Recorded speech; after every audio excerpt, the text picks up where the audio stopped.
집은 대출자 갚는데 너무 급급하고 막 맨날 아등바등 거리는데 우리 배우자도 맞벌이 좀 하면 참 좋겠다. 맞벌이를 할 수 없다는 쪽 입장을 살펴보면요, 그냥 안 하겠다가 아니라 할 수 없는 경우가 정말 되게 많거든요.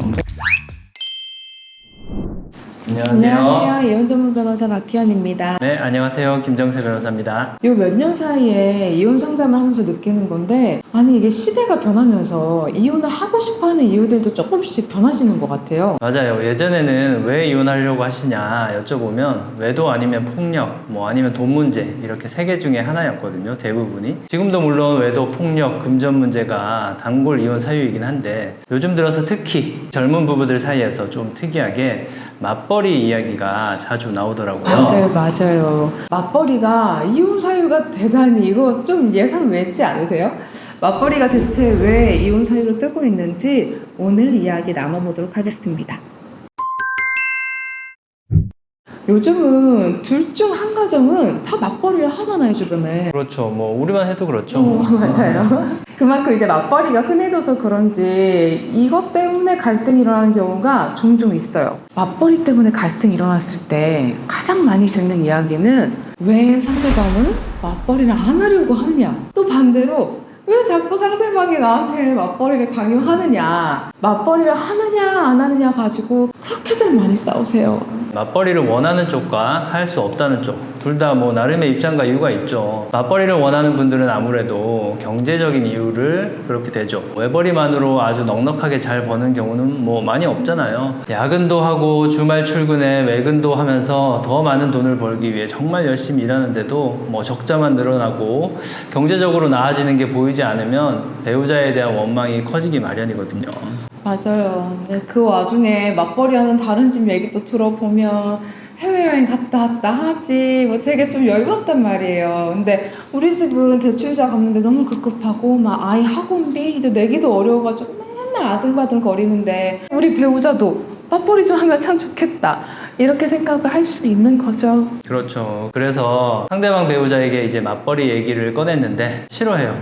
그럼 이제 이분도 속으로 나는 이렇게 절박한데 너무 속편한 거 아니야? 이렇게 생각할 수 있는 거죠. 그런데 또 반대로 맞벌이를 할 수 없다는 쪽 입장을 살펴보면요, 그냥 안 하겠다가 아니라 할 수 없는 경우가 정말 되게 많거든요. 그러니까 왜냐면 일단 첫 번째로는 아이 문제가 있어요. 그러니까 아기가 어린데 맞벌이를 하게 되면, 특히 또 양가 도움 받을 수 없는 상황이면 아이를 위해서라도 이제 직장을 포기하는 경우가 되게 많거든요. 맞아요. 아침 일찍 출근길에 아이를 어린이집에 맡기고 저녁 늦게 퇴근길에 또 데리고 오는 게 그게 좀 쉬운 일이 아니거든요. 그러다가 아이가 아프다든지 뭔가 일이 생기면 급하게 반차 쓰고 달려가야 하고, 또 회사에서도 야근이나 회식 같은 것들 다 빠져야 되고, 그러니까 일에도 육아에도 집중을 할 수 없고 가운데 껴서 나만 점차 소모되는 거예요. 맞아요. 이게 바로 워킹맘 워킹 데디의 고충이죠. 아이 문제하고는 별개로 내가 취업을 하고 싶어도 경력 단절 때문에 취업 자체를 하기 힘든 경우도 많고요. 그런데 상대편은 계속 취업해라, 이력서 냈냐, 이렇게 물어보는 거예요. 그러면 이쪽 입장에서는 이제 답답할 수밖에 없죠.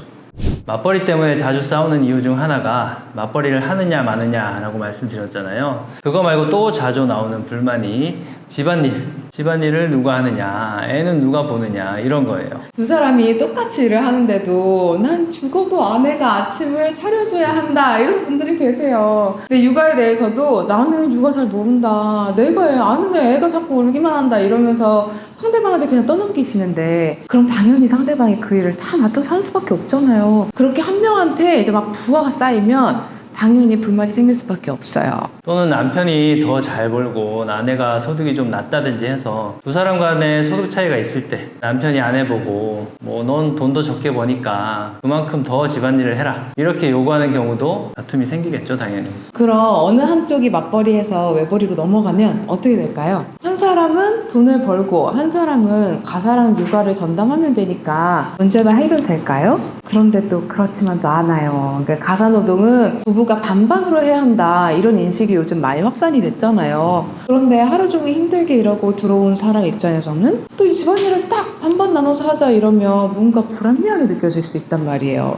혹은 반대로 나는 회사에서 일하고 왔으니까 집안일이나 육아는 할 필요 없다, 이렇게 주장하시는 분들도 계세요. 그러니까 퇴근하고 돌아와서 손가락 까딱 안 하고 심지어 주말에는 그냥 하루 종일 잔다든지 가족들 내버려 두고 혼자 어디 놀러가 버리는 거죠. 그럼 육아를 하는 입장에서는 육아도 종일 노동인데 그럼 나는 언제 쉬냐면서 불만이 생기겠죠. 네, 두 사람이 다 납득할 수 있도록 역할 분담을 해야 되는데 솔직히 그 과정이 진짜 제일 어려운 것 같아요.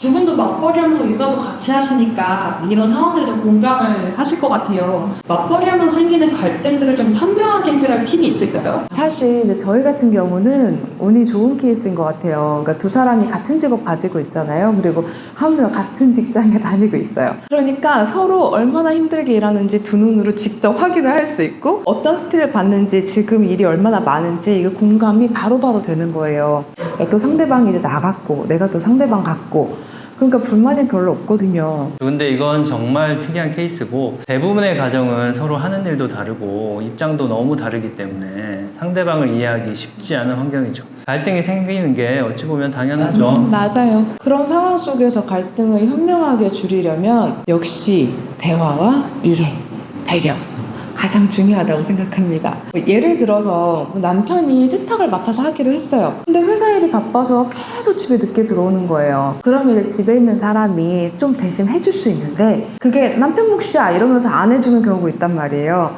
그런데 그러지 마시고 상대방이 그걸 못하고 있으면 그냥 내가 해주는 거예요. 그러니까 대신 생색은 좀 내지 말고 부족한 게 있으면 그냥 서로 좀 채우는 거죠. 사건 하는 중에 의뢰인들은 이렇게 하는 경우가 있었는데 맞벌이인데 가사를 하는데 포인트가 있는 거예요.